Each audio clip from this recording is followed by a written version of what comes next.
बरेली की काफी सारी चीजें मशहूर हैं। एक तो मैं खुद ही बहुत मशहूर हूँ। फिर बरेली का सुरमा बहुत मशहूर है जी। बरेली का झुमका बहुत मशहूर है। हाँ। और एक बरेली का पागल खाना बहुत मशहूर है। नहीं, अभी ममता जी आगरा से आई हैं, ये मेरे को बोल रही थी कि नहीं आगरा का पागल खाना बड़ा है, पर मेरा फर्स्ट हैंड एक्सपीरियंस है। बरेली के पागल खाने में फैसिलिटीज बहुत हैं। अच्छा। नहीं, जिसने एक्सपीरियंस किया है उसको ज्यादा मालूम होगा। आप लोग ये मत समझे कि मैं वहां पे रहता हूँ, नहीं, मैं आता जाता रहता हूँ। मेरा एक फ्रेंड है वहाँ। तो एक दिन मैं उससे मिलने गया तो मैंने देखा वो अंदर पागल खाने में एक लेक है, उसके अंदर दही डाल रहा था। अच्छा। मैंने कहा क्या कर रहा है? कहता देखते नहीं लस्सी बना रहा हूँ। मैंने कहा इसीलिए लोग तुझे पागल बोलते हैं, इतनी सारी लस्सी तेरा बाप पिएगा?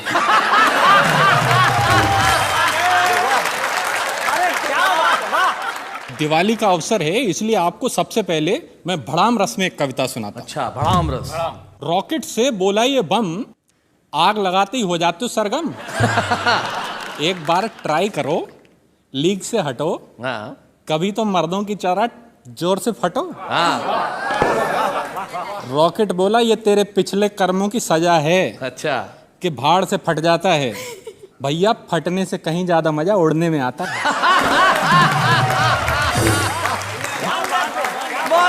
इस डिस्कशन में पकड़ा जोर, ढेर सारे पटाखे इकट्ठे हो गए चारों ओर। बम बोला मेरी आवाज से जग हिलता है। रॉकेट ने कहा मेरी आभा से नभ खिलता है। इतने में ही एक फुलझड़ी आई। उसने दोनों की पूंछ में आग लगाई।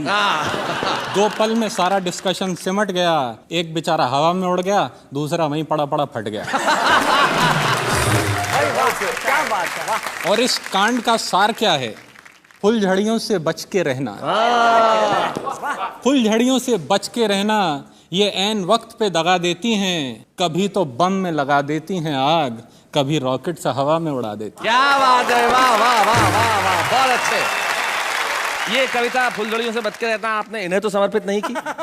इनके लिए मैं एक श्रृंगार रस की कविता कह देता। श्रृंगार रस की? जी जी, बहुत खुश होंगी ये। एक बार हम मंच पर खड़े कविता सुना रहे थे, श्रोता श्रृंगार रस में डूबे जा रहे थे। अच्छा। हमारे कंठ से कविता कामनी बही जा रही थी, परंतु हमारी नजर पहली पंक्ति के आगे नहीं बढ़ पा रही थी। अच्छा। क्योंकि पहली पंक्ति में बैठी एक बाला बार बार हमें देखकर मुस्कुरा रही थी। आय हाय, आय हाय। और लगातार अपनी सैंडल सहला रही थी। जब काफी देर तक ये प्रक्रिया नहीं रुकने पाई तो हमारी अंतरात्मा जोर से चिल्लाई। हमने कहा हे देवी, क्यों सेंटर की पॉलिसी अपना रही हो? ऊपर से मुस्कुरा रही हो, नीचे से चप्पल दिखा रही हो। हाँ।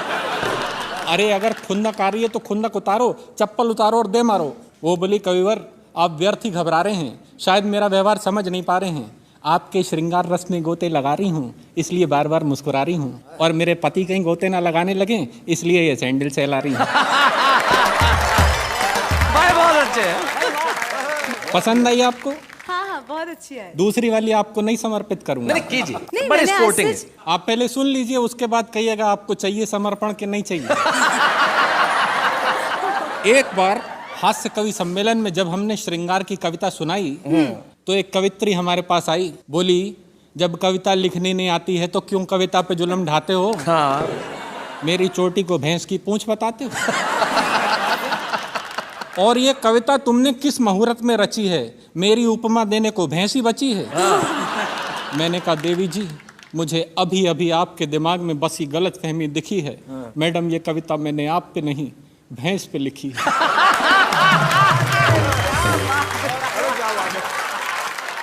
अब बोलिए ये समर्पण इधर है या नहीं? नहीं, क्योंकि इसके बाद फिर वीर रस शुरू हो जाता है। सो आपको वीर रस की एक कविता सुनाता हूँ। जी। रात के 11 बजे थे। रात के 11 बजे थे। रात के 11 बजे थे। हम गली के नुक्कड़ पे खड़े थे, चारों तरफ सन्नाटा था, हमारे हाथ में आटा था। अच्छा। डर के मारे हमारी जान निकली जा रही थी। गली में रहने वाले कुत्ते की स्पेसिफिकेशन याद आ रही थी। गली में मिल जाए तो नुक्कड़ तक दौड़ाता था, कभी कभी तो बोटी भी नोच खाता था। क्या बात है। हमने गली में झांक के गौर से गली का मुआयना किया, फिर सावधानी पूर्वक गली में प्रवेश किया।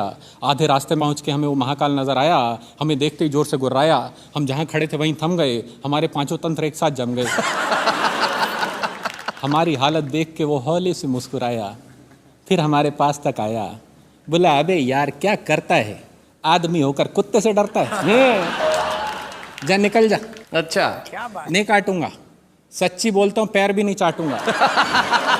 हमने कहा कुत्ता जी आप तो शक्ल से ही जेंटलमैन नजर आते हैं, लोग बेकार में आपके बारे में उल्टी सीधी उड़ाते हैं, और आपका नेचर तो इतना आला है। बोला चुप बे, इलेक्शन आने वाला है। वाह वाह वाह वाह, क्या बात है।